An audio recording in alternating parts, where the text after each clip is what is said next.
সত্যি আমি অনেক বড় লিডার। বলে না বোকারাই সাকসেস পায়, যত বোকা হয়ে থাকবেন তত কিন্তু সাকসেস পাওয়া সম্ভব।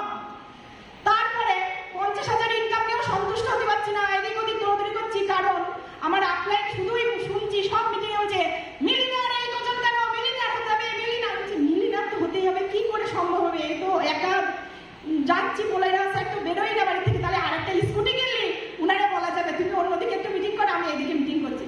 তো যাই হোক, ইয়ামা কিনে নিয়ে দোকানে বসেই আছি, স্যার কখন আসবে তারপরে আমার গাড়ি স্টার্ট হবে। তো স্যার আসলো, ইয়ামা বাইকও উনি স্টার্ট করলো, ব্যাস মিলিয়নার হয়ে যাওয়া হলো। তো একটা মানুষের 4টে কথাই আমার জীবনে 4 বার মোড় ঘুরে দিয়েছে, এবং এখন এমন একটা জায়গায় এমন একটা মাইন্ড সেটআপে আছি না, নেগেটিভ বলে কিচ্ছু নেই, ইগো বলে কিচ্ছু নেই, শুধু জানি মোদি কেয়ারে সাকসেস সাকসেস সাকসেস, টিম নিয়ে সাকসেস করব। আজকে আমরা 12 মাসে 13 পার্বণ একটা অসাধারণ মিটিং পেয়েছিলাম গুরু দেবাশিস স্যারের।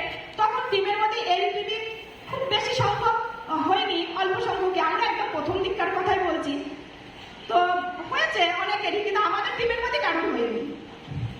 উনি দেখে একটা মিটিং এ খুব বকাবকি করছে, হ্যাঁ এলপিডি হয় না, এ হয় না, কেউ কাজ করে না এলপিডি। আমি শুনে অবাক হয়ে যাচ্ছে যে এত বকা বকছে, এলপিডিটা কি আর একটু ভালো করে আমার বুঝে নিতেই হবে।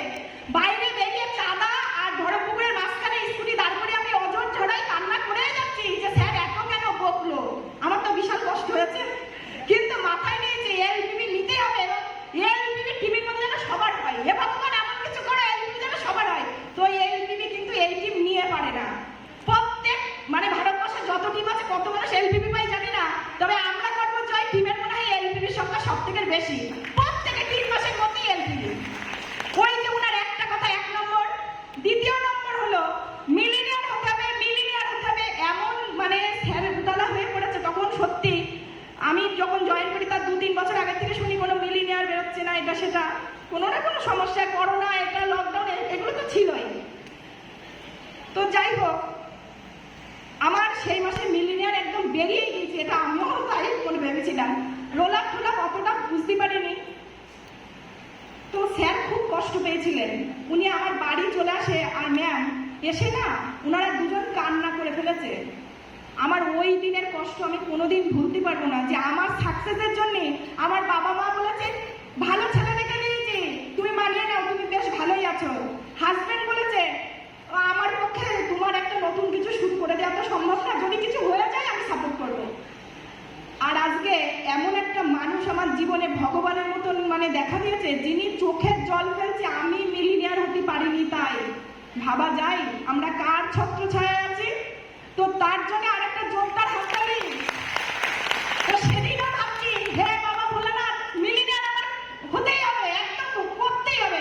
ভোলানাথ স্যার আমার বলছে তুমি না পাগল হয়ে গিয়েছো, অর্জুন হয়ে গিয়েছো, তুমি তার কিছুই ভাবছো না, শুধু বলছো আমি এই মাসে মিলিয়নিয়ার হয়ে ছাড়বো যে কোনোই হোক। তো সেই মাসে গোল সেট করে মিলিয়নিয়ার হয়েছি।